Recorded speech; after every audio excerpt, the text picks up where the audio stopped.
구독자 여러분 안녕하십니까. 먼저 안타까운 소식을 전해드립니다. 침몰한 타이타닉 잔해를 관광하려다가 실종된 잠수정의 탑승자들이 전원 사망했다는 소식입니다.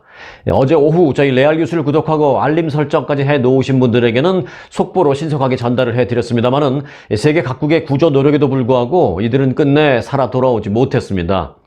111년 전 침몰한 여객선 타이타닉호의 잔해를 보려는 관광객을 위해서 운영되는 심해 잠수정 타이탄, 그곳에 탑승자 5명이 전원 사망한 것으로 추정된다라고 어제 오후에 미국 해안경비대가 공식 발표를 했습니다. 지난 일요일 오전에 잠수 후 연락이 두절된 지 나흘 만의 발표입니다.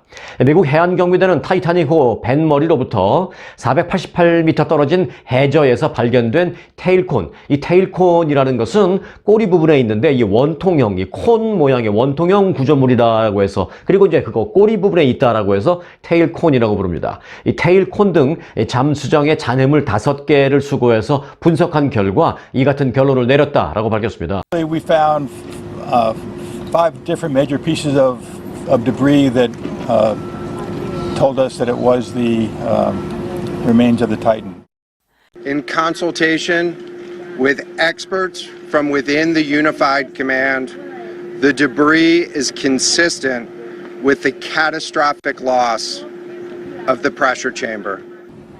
Upon this determination, we immediately notified the family. 분석 결과 잠수정에서는 내부 폭발 사고가 발생한 것으로 보입니다. 존 모고 보스턴 해안경비대 소장은 브리핑에서 잔해물은 이 잠수정에서 비극적인 폭발이 발생했다라는 점을 뒷받침하고 있다라고 말했습니다. 타이탄이 실종 당일 바로 폭발한 것인지 아니면 그 후에 폭발한 것인지는 구체적인 시점은 현재로서는 알기 어렵다라고 이 모고 소장은 덧붙였습니다. 수색 과정에서 이틀에 걸쳐서 쿵쿵거리는 탕탕 소리 그런 게 탐지돼서 실종자들이 살아있는 게 아니냐라는 희망이 부풀기도 했었습니다만은 그때 탐지됐던 탕탕 소리 그 소음과 타이탄 잠수정과는 이제 보니까 이제 아무런 관계는 없는 것으로 밝혀졌습니다. 해안경비대는 탑승자의 잠수정을 회수하기 위한 수색 작업을 앞으로도 계속 진행할 방침이라고 전했습니다. 그러나 시신 발견 가능성에 대한 질문이 있었는데 그 질문에 대해서 모고 소장은 이렇게 말했습니다. 저 아래 바닷속 깊은 해저는 엄청나게 어렵고 힘든 환경입니다 라면서 나도 잘 모르겠습니다 라고, 시신을 발견할 수 있을지 없을지 잘 모르겠습니다 라고 답변했습니다. 잠수정 운영 회사인 오션게이트도 성명을 내고 탑승자 전원이 사망했다 라고 발표하면서 애도를 표했습니다. 실종된 타이탄은 6.7m 길이에 탄소 섬유와 티타늄으로 만들어진 잠수정으로 조종사 1명과 승객 4명을 태우고 해저 4,000m까지 내려갈 예정이었습니다.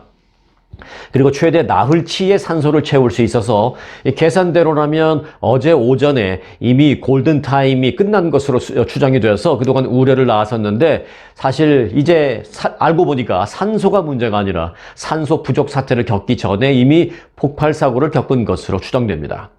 이번 사고는 생각해볼 문제점이 많은 그런 케이스입니다. 자, 그 부분은 분명히 짚어봐야 하는데요. 그 전에 한 가지만 더 전해드리자면, 이 잠수정이 출항한 지 몇 시간 후에 미국 해군에서는 폭발음을 감지했던 것으로 뒤늦게 알려졌습니다. 미 해군 관계자들에 따르면 타이탄 잠수정 실종 직후 미국 해군의 탐지 시스템은 해저에서 폭발음으로 의심되는 커다란 소리를 감지했으며 관계자들은 이를 즉시 상부에 보고했다라는 것입니다. 이 폭발음이 들려온 곳은 어제 그 타이탄의 잔해가 발견된 장소와 매우 인접한 곳이었다고 합니다. 미국 해군의 한 고위 관계자는 해군은 즉시 음향 데이터를 분석한 후에 통신 두절 시점에 이 타이탄 잠수정이 운행하던 부근에서 내부 폭발로 보이는 비정상적인 현상을 감지했다고 전했습니다. 이 폭발음은 어제 감지됐다라는 앞서 말씀드린 탕탕 그 소리와는 관계없는 것이었습니다. 어제 알려진 탕탕 소리는 이번 잠수정과는 사실 전혀 연관이 없는 음파였고요. 실제 잠수정의 폭발음은 이미 잠수정이 출항한 직후, 즉 그러니까 지난 일요일에 해군이 감지했던 것으로 알려졌습니다. 그럼 해군은 왜 여태껏 가만히 있었는가 하는 의구심도 드는데요. 이와 관련해서 해군은 국가 안보 문제가 있는 만큼 폭발음을 감지한 시스템이 구체적으로 어떤 것인지, 그 폭발음이 구체적으로 어떤 것인지 이 최종 확인될 때까지는 비밀로 하고 있었다라고 밝혔습니다. 사실 월스트리트저널 등 일부 언론에서는 해군의 그 폭발음 감지 상황이, 즉 해군이 어떤 폭발음을 감지했다라는 그 내용이 알려졌었습니다. 그러나 해군이 보도 자제를 요구해서 그 몇몇 언론들도 사실 해군과 함께 공조를 했던 것으로 뒤늦게 알려졌습니다. 그럼 지금 이쯤에서 그 탑승했던 사람들의 면면이 좀 주목되고 있다는 소식을 좀 전해드리겠습니다. 미국의 언론들이 어제 오늘 사이에 계속해서 거기 탑승했던 사람들의 면면을 주목해서 보도하고 있습니다. 자, 탑승객들의 면면을, 특히 잠수정을 직접 조종한 잠수정 회사 대표의 이 비하인드 스토리를 파헤치다 보면 이번 잠수정 관광이 왜 이처럼 비극적인 결과를 몰고 왔는지 어느 정도 알 수 있게 됩니다. 자, 지금부터 한 사람씩 간단하게 조명을 해보겠습니다. 잠수정 타이탄에 탑승한 사람은 모두 5명으로 잠수정 개발 회사인 오션게이트 익스페디션의 CEO 스타크턴 러시라는 사람과 또 영국 국적의 억만장자 해미쉬 하딩, 또 프랑스 국적의 해양 전문가 폴 앙리 나졸레, 그리고 파키스탄의 재벌가 사자다 다우드와 그의 아들 술레만 다우드입니다. 먼저 영국 국적의 해미쉬 하딩. 그는 두바이에 본사를 둔 민간 비행기 회사 액션 항공의 회장입니다. 평소에도 온갖 모험을 즐기는 스타일로 알려져 있습니다. 그는 지난해 아마존 창업자 제프 베이조스가 세운 민간 우주 기업 블루 오리진을 통해서 우주 여행을 하기도 했었습니다. 그는 이후에 또 한 인터뷰에서 이렇게 말을 했었습니다. 그때 우주를 가보니 어두운 우주 공간에서 또 다른 시각으로 세상을 볼 수 있는 그런 기회를 얻었었다라고 말했습니다. 하딩의 친구이자 항공우주국 나사의 전 우주 비행사였던 테리 버츠라는 사람이 있는데요. 이 테리 버츠는 이렇게 말했습니다. 하딩이 이번 탐험에 나서기 전 나와 문자를 주고받았다 라면서 이때 자신은 이 하딩에게 타이타닉에 가려면 위험이 따를 것이다 라고 말을 했더니 하딩은 자신 역시 위험성을 알고 있다 라고 말을 했다라는 것입니다. 자, 그리고 다음은 파키스탄의 부호 사자다 다우드라는 사람을 알아보겠습니다. 사자다 다우드는 파키스탄에서 가장 부유한 집안 출신입니다. 다우드 가문의 이름을 딴 비즈니스 제국 다우드 허큘러스 코퍼레이션을 운영하는데 이 회사는 농업, 보건, 그리고 기타 산업에 투자를 많이 하고 있습니다. 이 다우드의 한 친구는 어제 NBC 뉴스와의 인터뷰에서 다우드가 남극과 아프리카 칼리하리 사막 등 야심찬 여행을 즐기는 그럼에도 불구하고 좀 수줍고 내성적인 그런 스타일의 사람이다라고 전했습니다. 지난 15일 다우드와 마지막 통화를 했다라는 또 다른 한 친구 무함마드 하심이라는 사람은요. 다우드는 타이타닉의 전설에 관심이 늘 많아서 그 잔해에서 나온 유물이 전시된 박물관을 자주 방문하기도 했다라고 전했습니다. 자, 그리고 다음은 프랑스인 폴 앙리 나졸레라는 사람입니다. 전 프랑스 해군 장교이자 해양 전문가인 나졸레는 미스터 타이타닉이라는 별명이 붙을 정도로 이 타이타닉 잔해 조사에 그야말로 많은 시간을 쏟아왔던 사람으로 유명합니다.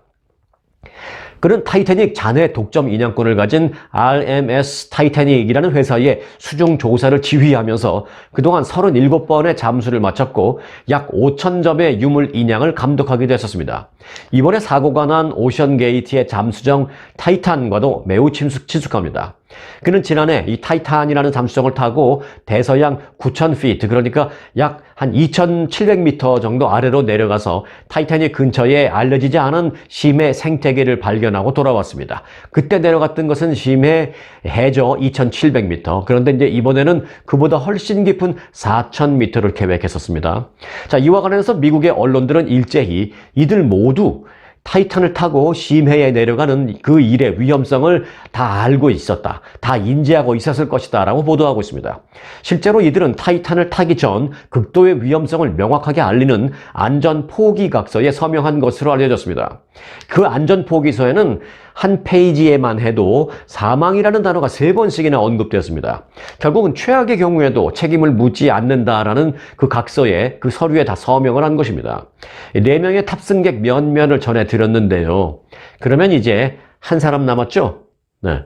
잠수정을 직접 조종한 사람이자 잠수정 회사 대표인 스탁턴 러시라는 사람을 알아볼 차례입니다. 그런데 그 전에 먼저 전해드릴 게 있습니다.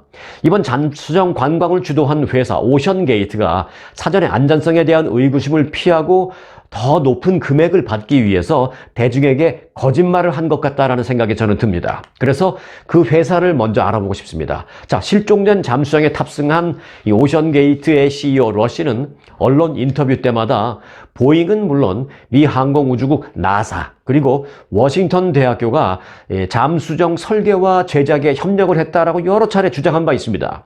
실제로 오션게이트 홈페이지에도 그렇게 적혀 있었습니다. 하지만 최근에 갑자기 그 홈페이지에서 그 내용이 삭제됐습니다. 나사, 워싱턴 유니버시티, 그리고 보잉사와 함께 했다. 이 내용이 갑자기 삭제됐습니다. 사고 이후에. 이에 대해서 이 보잉과 워싱턴 유니버시티 측은 타이탄의 설계나 제작에 우리는 전혀 관여하지 않았다라면서 관련성을 부인하는 공식 성명을 엊그제 갑자기 발표하기도 했습니다. 또한 항공우주국 나사는 타이탄의 재료나 또는 건설 과정에 대해서 조언을 해준 바는 있지만 테스트를 같이 수행하거나 또 인력이나 시설을 제공한 적은 전혀 없다라고 또 공식적으로 발표를 했습니다. 오션게이트가 그동안 거짓말을 해왔던 셈입니다. 크게 보면 이건 사기 행각이나 다름없습니다. 이런 거짓말과 사기 행각을 주도한 사람은 이번에 잠수정을 직접 조종하고 내려간 오션게이트의 CEO 스탁턴 러시라는 사람입니다. 이제 스탁턴 러시에 대해서 알아볼 차례입니다. 이 잠수정을 고안해낸 사람 역시 스탁턴 러시입니다. 그에 대해서 이제 좀 들여다볼 필요가 있겠습니다. 항공우주국 이 엔지니어였던 그는 과거 한 독일 방송사의 인터뷰에서 이렇게 말한 적이 있었습니다.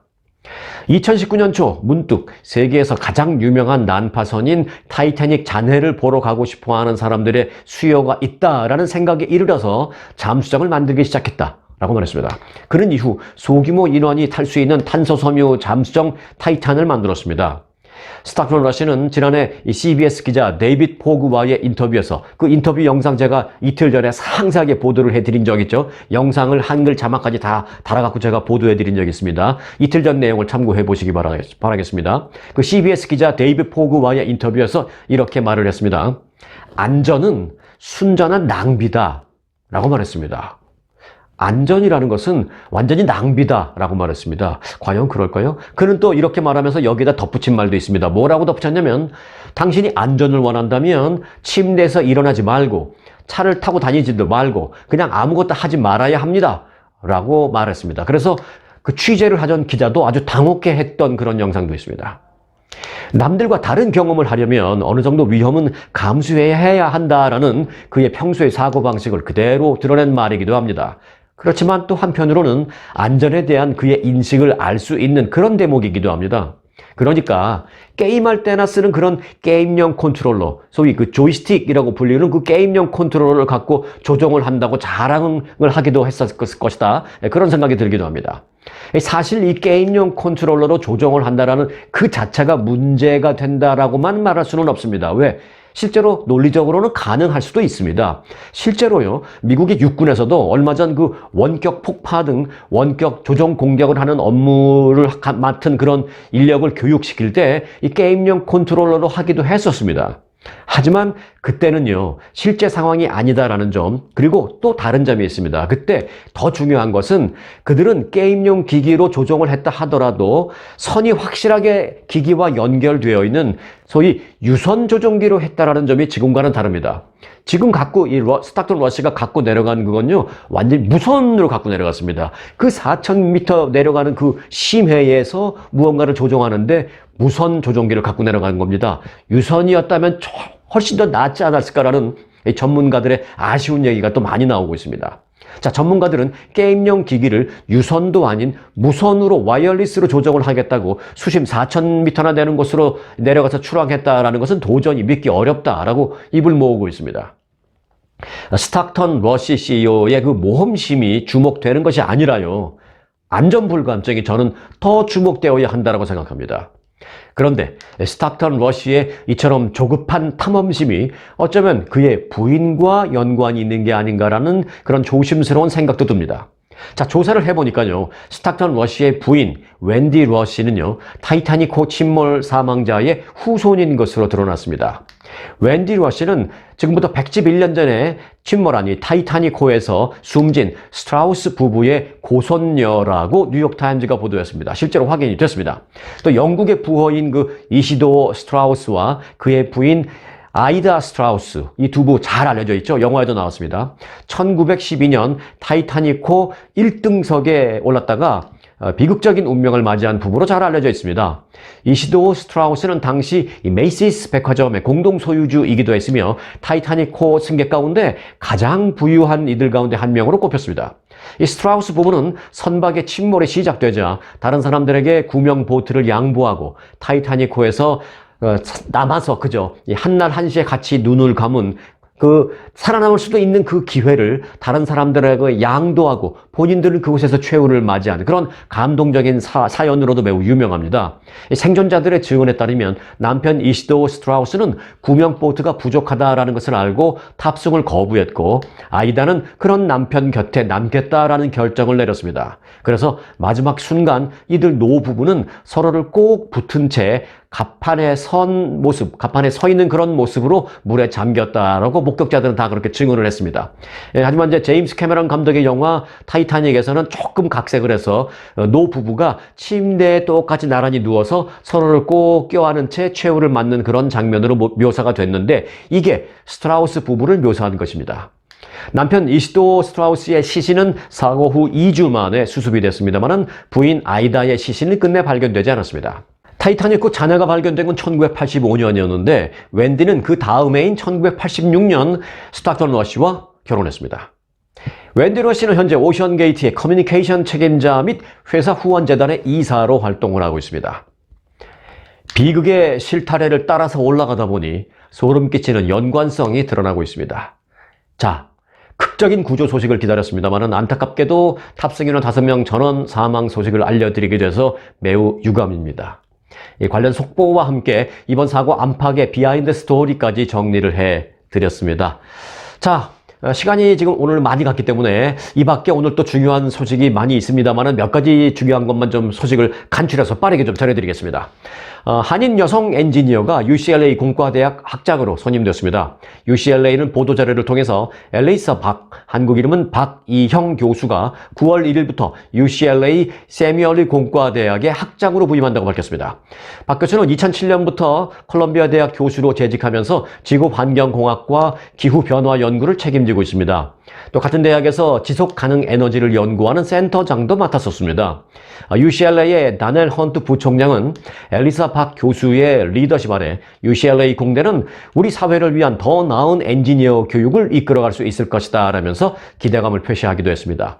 자, 박 교수는 기후변화, 팬데믹, 그리고 인공지능 등 중대한 시기에 세계적인 명문 공립대학인 UCLA의 공과대학 차기 학장으로 일하게 돼서 매우 영광스럽습니다 라고 말했습니다. 자, 뉴저지주의 버겐 카운티 수피리어 법원에서는요, 한인 판사가 탄생했습니다. 뉴저지주 상원은 전체 회의에서 줄리 김 변호사를 주 법원 버겐 카운티 지법 판사로 인준하는 안건을 만장일치로 승인했습니다. 한인으로는 처음으로 뉴저지 주 법원 버겐 카운티 지법 이 판사가 되는 셈입니다.